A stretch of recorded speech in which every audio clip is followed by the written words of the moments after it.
Olá pessoal, estou aqui no canal do Curso FIC no YouTube. Meu nome é Victor e vamos resolver uma questão do simulado evolucional 2, uma questão de linguagens. Esse simulado aconteceu aqui no FIC no mês de abril. A questão que nós vamos resolver é a questão de número 34 e é uma questão que traz o tema da obesidade, da saúde. Isso faz parte das competências de linguagens na prática corporal, a prática física, e por isso é uma questão bem própria do estilo do Enem. O comando fala: o texto, ao apresentar uma discussão sobre o tratamento da obesidade na área da saúde, elenca o. A sugestão que eu dou para vocês é, encontrando essas questões que envolvem saúde, sempre ter uma visão ampliada. Quando a gente reduz saúde apenas a indicadores estritamente físicos, sem considerar questões mais amplas, socioeconômicas, culturais, é problemático. Então, por isso, sempre buscar ter uma visão mais crítica, mais ampliada. Isso é valorizado nessas questões que envolvem saúde e prática corporal. Então, o que é que o comando faz referência ao texto, né? Então vamos recorrer ao texto. O que é que o texto apresenta sobre esse tema do tratamento da obesidade? De acordo com Mariana Coelho, médica generalista formada pela Universidade Federal de São Paulo, a obesidade foi classificada pela medicina como uma doença, mas não define um corpo gordo, porque, quando falamos de pessoas, existem inúmeros fatores envolvidos. Para dizer se alguém é saudável ou doente, não posso olhar só para os exames. Eles podem estar bons, mas há questões sociais, psíquicas, emocionais. Aí o texto traz a questão do IMC, usado até hoje para definir se alguém é magro, está dentro do padrão ou é obeso, mas é uma medida obsoleta, né? Então vejam como o texto está trazendo essa reflexão crítica, né? Desculpa, essa reflexão crítica, esse questionamento sobre os parâmetros que a medicina, a ciência ainda utiliza são obsoletos e a obesidade precisa ser considerada de uma maneira mais ampla. E o texto continua. Mariana endossa o que diz a nova atualização de um importante guia para o tratamento da obesidade, criado no Canadá. Você não trata o paciente com foco na redução do peso, mas em outras medidas, como a saúde preventiva e a psicoterapia. Então, essa visão ampla. Vejam a referência do texto, isso sempre é bom.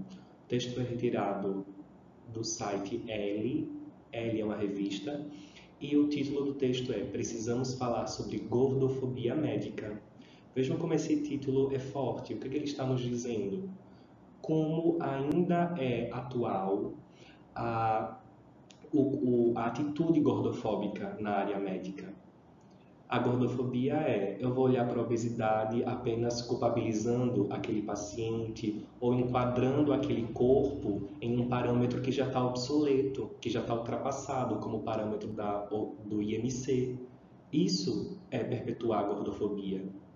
Para vencermos a gordofobia médica, a gente precisa que a medicina se atualize e situe um paciente que se encontra na obesidade, ele tem que ser situado num contexto mais amplo, envolvendo como o próprio tratamento do Canadá, que a autora do texto cita, envolve a saúde preventiva, a psicoterapia, né?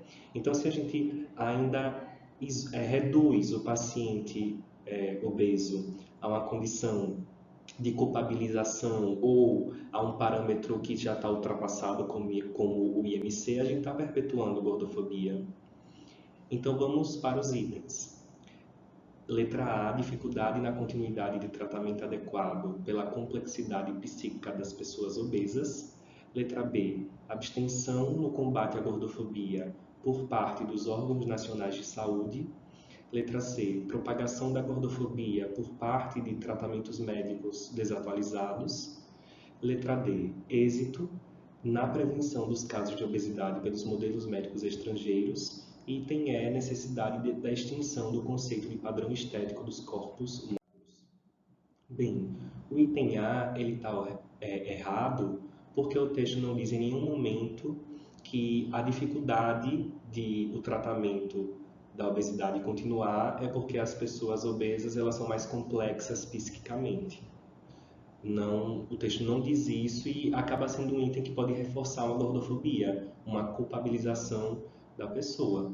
Então, o texto não fala que o tratamento de obesidade é difícil de ser mantido porque a pessoa obesa mentalmente, psicicamente é mais complexa, né? Não é algo dito no texto.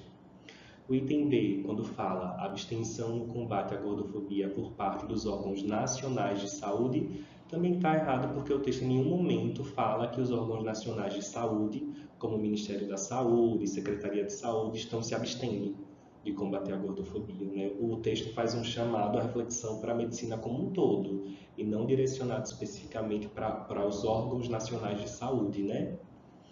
O item C, propagação da gordofobia por parte de tratamentos médicos desatualizados. Esse é o gabarito. O texto traz essa visão crítica de que a maneira como a medicina trata a obesidade é desatualizada, é obsoleta, é ultrapassada. E se eu reduzo a pessoa obesa apenas a uma medição do IMC, eu estou perpetuando a gordofobia, porque essa pessoa ela precisa ser tratada considerando uma série de fatores e não apenas a questão do exame de um MC, por exemplo, né? Então, gabarito é realmente o item C. O item D está errado porque o texto, apesar de mencionar o tratamento do Canadá, não diz quanto é que esse tratamento do Canadá está sendo exitoso, né? O texto só menciona, e o item D está falando que há um êxito na prevenção dos casos de obesidade pelos modelos médicos estrangeiros. Então, para ser o item D, o texto, ao trazer esse tratamento preventivo que está sendo feito no Canadá, teria que falar sobre os resultados e não entrou nessa área, né? E o item E também está errado porque o texto não fala em nenhum momento que é necessário extinguir o conceito de padrão de corpos magros. O que o texto está falando é que a medicina precisa se atualizar e levar em conta a obesidade dentro de uma série de fatores. Então, diante de tudo isso, gabarita o item C, propagação da gordofobia por parte de tratamentos médicos desatualizados, e agradeço vocês estarem aqui nesse vídeo e faço convite para se inscreverem no canal aqui do Curso FIC no YouTube. Até a próxima!